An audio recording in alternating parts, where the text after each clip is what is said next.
차가운 겨울밤, 부산 감천문화마을의 좁은 골목길이 가로등 불빛 아래 고요히 잠들어 있었다.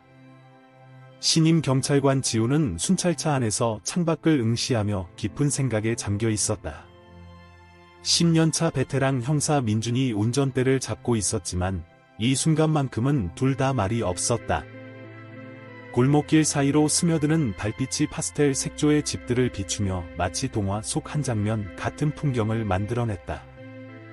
하지만 지우는 이 아름다운 마을이 품고 있는 비밀들을 직감적으로 느낄 수 있었다. 3년차 경찰관으로서 그녀의 직감은 점점 더 예리해지고 있었다. 갑자기 한 마리의 개가 순찰차 앞에 나타났다.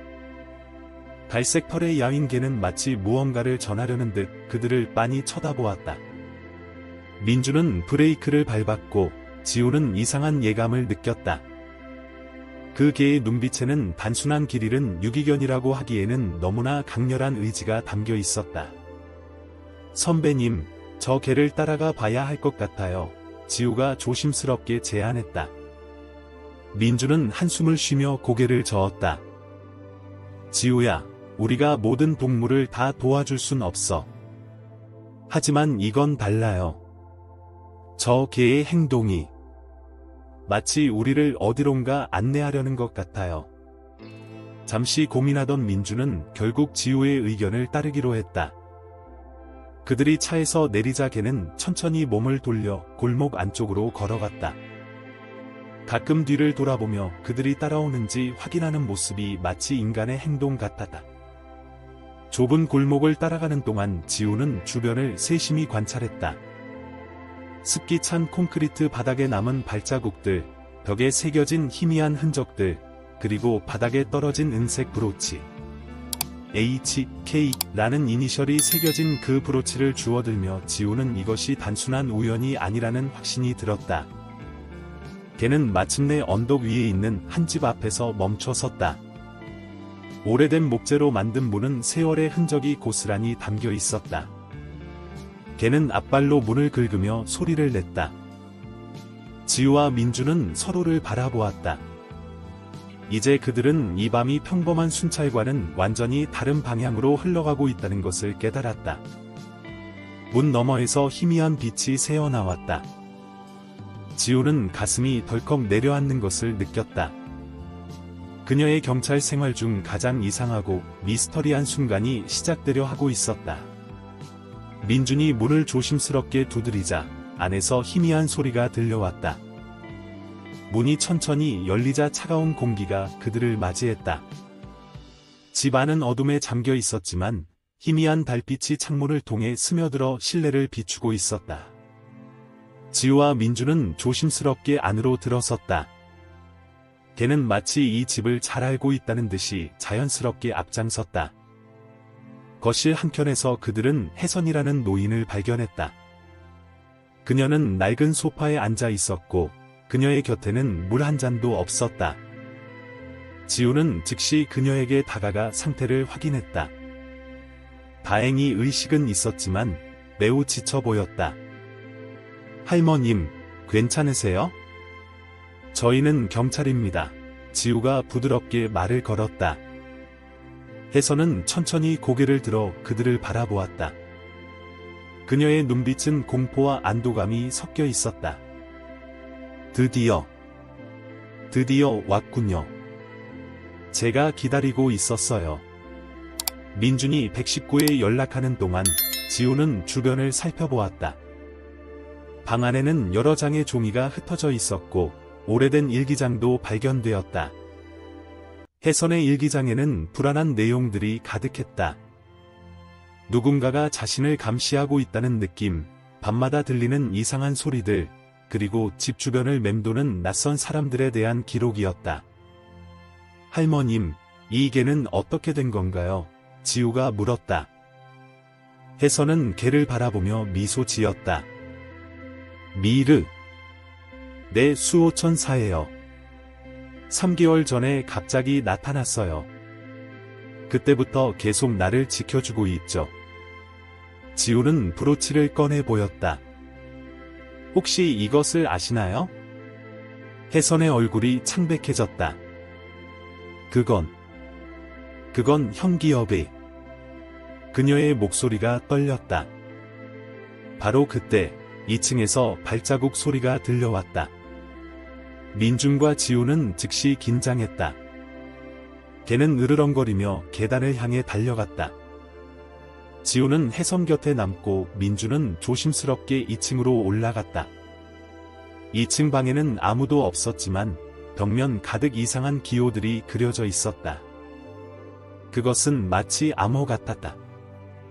책상 위에는 여러 장의 서류가 놓여 있었고 그 중에는 형기업과 관련된 문서들도 있었다. 갑자기 밖에서 자동차 소리가 들렸다. 누군가가 급하게 달아나는 소리였다. 민준이 창문을 통해 밖을 내다보았지만 이미 늦었다. 검은색 세단이 골목을 빠져나가는 것만 희미하게 볼 수 있었다. 지우는 혜선의 이야기를 더 들으려 했지만 그녀는 이미 지쳐 있었다. 구급대원들이 도착했고 혜선은 병원으로 이송되었다. 미르라는 개는 끝까지 혜선의 곁을 지키려 했다. 그날 밤 지우는 집으로 돌아가는 길에 계속해서 이상한 느낌을 떨칠 수 없었다. 형기업, 암호 같은 기호들, 그리고 미스터리한 브로치. 모든 것이 큰 수수께끼의 조각들 같았다. 그리고 그 수수께끼의 중심에는 혜선이라는 노인과 미르라는 신비로운 개가 있었다. 다음 날 아침, 지우는 병원을 찾아 혜선을 방문했다. 미르는 여전히 침대 옆을 지키고 있었다. 혜선은 전날보다 훨씬 나아 보였지만 여전히 불안해하는 기색이 역력했다. 경찰관님, 제가 모든 걸 말씀드려야 할 것 같아요. 혜선이 떨리는 목소리로 말했다. 하지만 여기서는 안 돼요. 너무 위험해요. 지우는 병실 문을 닫고 창문 쪽을 확인했다. 걱정하지 마세요, 할머님. 제가 지키고 있을게요. 혜선은 베개 밑에서 낡은 봉투를 꺼냈다. 그 안에는 30년 전 형기업의 비밀 문서들이 들어 있었다. 저는 형기업 회장의 비서였어요. 그때 저는 몰랐어요. 하지만 나중에 알게 되었죠. 문서들을 살펴보던 지우의 눈이 커졌다. 그곳에는 수상한 거래 내역과 비밀 계좌 번호들이 기록되어 있었다. 특히 눈에 띄는 것은 프로젝트 머라지라는 이름의 프로젝트였다. 이 프로젝트가 뭐였나요? 지우가 물었다. 혜선은 창 밖을 바라보며 한숨을 쉬었다. 인공지능. 그들은 특별한 인공지능을 개발하고 있었어요. 하지만 그게 다가 아니었죠. 그들은 더 큰 무언가를 계획하고 있었어요. 갑자기 미르가 귀를 쫑긋 세우더니 문 쪽을 향해 경계태세를 취했다. 지우도 긴장했다. 복도에서 발자국 소리가 들려왔다. 문이 열리자 민준이 들어왔다. 지우야, 큰일 났어. 형기업 전 회장님이 긴급 기자회견을 연대. 병실의 TV를 켜자 뉴스가 나오고 있었다. 형기업의 전 회장 형광수는 30년 만에 처음으로 공개석상의 모습을 드러냈다. 그의 모습은 쇠약해 보였지만 눈빛만은 여전히 날카로웠다. 국민 여러분, 오래 기다리셨습니다. 이제 모든 진실을 말씀드리려 합니다. 프로젝트 머라지는. 그때 갑자기 방송이 끊겼다. 지우와 민주는 서로를 바라보았다. 혜선은 창백한 얼굴로 미르를 끌어안았다. 할머님, HK가 형광수를 의미하는 건가요? 지우가 브로치를 다시 꺼내며 물었다. 혜선은 고개를 저었다. 아니요. 그건 다른 사람의 이니셜이에요. 형기업의 진짜 비밀을 알고 있는 사람. 형광수의 딸, 형경화의 것이죠. 지우는 형경화라는 이름을 듣자마자 인터넷 검색을 시작했다. 형기업 회장의 딸에 대한 정보는 거의 없었다. 마치 누군가가 의도적으로 그녀의 존재를 지워버린 것 같다. 형경화 씨는 천재였어요. 혜선이 회상하듯 말했다. 그녀는 인공지능 분야에서 독보적인 존재였죠. 프로젝트 머라지는 사실 그녀의 프로젝트였어요. 하지만 미르가 갑자기 일어나 창가로 걸어갔다. 그의 눈빛이 평소와 달랐다. 마치 무언가를 감지한 것처럼 보였다. 프로젝트 머라지는 단순한 인공지능 개발이 아니었어요. 혜선이 계속했다. 현경화는 동물과 인공지능을 결합하는 획기적인 연구를 하고 있었죠. 그녀는 동물들의 순수한 의식과 첨단 기술을 융합하려 했어요. 지우는 미르를 바라보았다. 개의 지적인 눈빛이 이제는 다르게 보였다. 혹시 미르가? 혜선은 고개를 끄덕였다. 미르는 현경화의 마지막 프로젝트예요. 그녀는 자신의 연구가 악용될 것을 우려했죠. 회사가 군사적 목적으로 이용하려 한다는 것을 알았을 때 그녀는 모든 연구 자료를 파괴하고 사라졌어요. 하지만 미르만은 살려냈죠. 민주는 의심스러운 눈초리로 미르를 바라보았다. 그럼 이 개는 실제로 인공지능과 동물의 완벽한 조화예요. 혜선이 말했다. 현경화는 미르를 통해 저를 지키고 있었던 거죠. 그녀는 알고 있었어요. 언젠가 그들이 저를 찾아올 거라는 것을. 갑자기 병원 전체가 정전되었다. 비상등만이 희미하게 복도를 비추었다. 미르는 즉시 방어 자세를 취했다. 지우의 휴대폰이 울렸다. 발신자 표시가 없는 번호였다. 전화를 받자 낯선 여성의 목소리가 들려왔다. 지우 형사님, 제 딸을 부탁드립니다. 지우는 숨을 삼켰다. 현경화 씨, 시간이 없어요. 그들이 곧 옵니다. 미르는 제가 만든 가장 완벽한 작품이에요. 하지만 그는 단순한 기계가 아니라 생명체예요. 제가 그에게 준 것은 지능만이 아니라 영혼이에요. 현경화의 전화가 갑자기 끊어졌다. 병원의 비상등이 깜빡이는 가운데 미르의 눈동자가 푸른빛으로 미세하게 빛났다. 지우는 그제서야 미르가 평범한 개가 아니라는 것을 완전히 실감했다. 그들이 오고 있어요. 혜선이 떨리는 목소리로 말했다. 현경화가 경고했던 순간이 민준이 복도를 확인하러 나갔다가 급히 돌아왔다. 병원 전체가 봉쇄됐어. 모든 출구가 막혔어. 미르가 갑자기 컴퓨터 터미널로 다가가더니 놀랍게도 키보드를 앞발로 조작하기 시작했다. 화면에는 복잡한 코드들이 나타났고 곧 병원의 보안 시스템이 표시되었다. 믿기지 않네요. 지우가 놀란 눈으로 지켜보았다. 혜선이 천천히 일어나 창가로 걸어갔다. 현경화는 인공지능의 감정을 부여하는 데 성공했어요. 미르는 단순한 프로그램이 아니라 의식이 있는 존재죠. 그리고 그는 현경화의 의지를 이어받았어요. 갑자기 미르의 모니터링이 병원 감시 카메라를 보여주었다. 여러 명의 남자들이 건물로 들어오고 있었다. 그들의 손에는 이상한 장비들이 들려 있었다. 저건 전자기 펄스 장치예요. 혜선이 경악했다.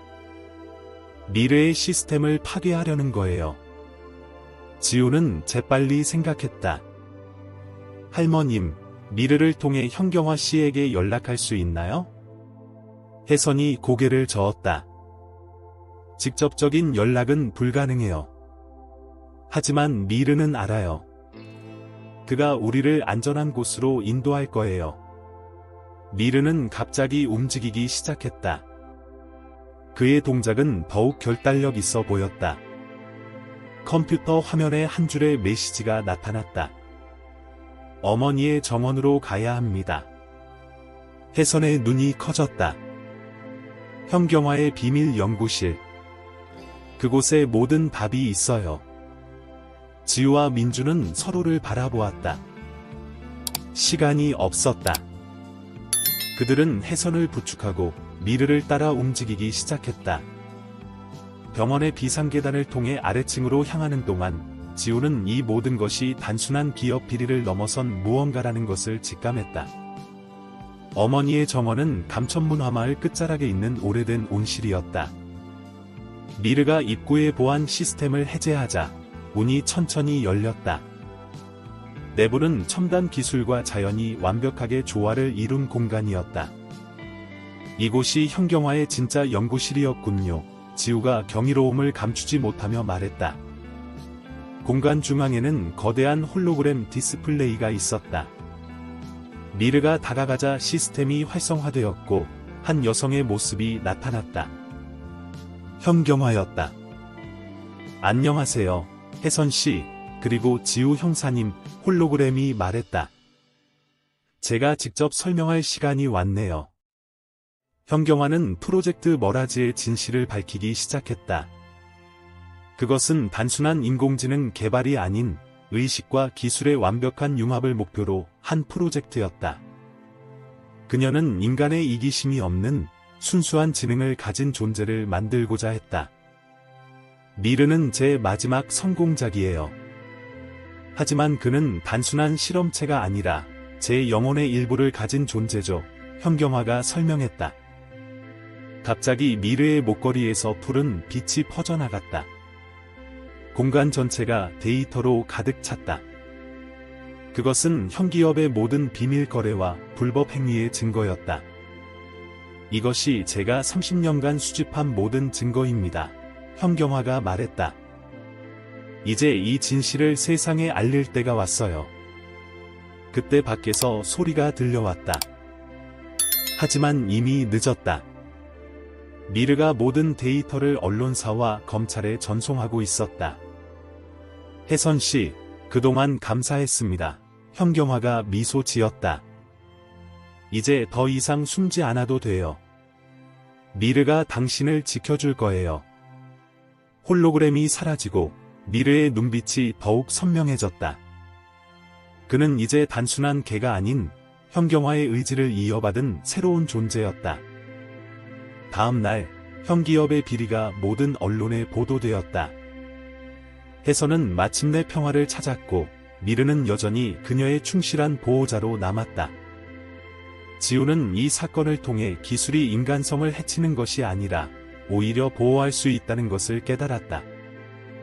현경화는 끝내 모습을 드러내지 않았지만 그녀의 이상은 미르를 통해 계속 살아있었다. 감천문화마을의 밤하늘 아래 미르의 푸른 눈동자는 여전히 희망의 빛을 발하고 있었다. 끝. 시청자 여러분, 지금까지 현경화와 미르의 특별한 이야기를 들어주셔서 감사합니다. 이 이야기가 여러분의 마음에 감동을 주었기를 바랍니다. 더 많은 감동적인 이야기를 만나고 싶으시다면 채널 구독과 좋아요 부탁드립니다. 여러분의 응원이 더 좋은 콘텐츠를 만드는 원동력이 됩니다. 댓글로 여러분의 생각도 꼭 들려주세요. 다음 이야기로 찾아뵙겠습니다.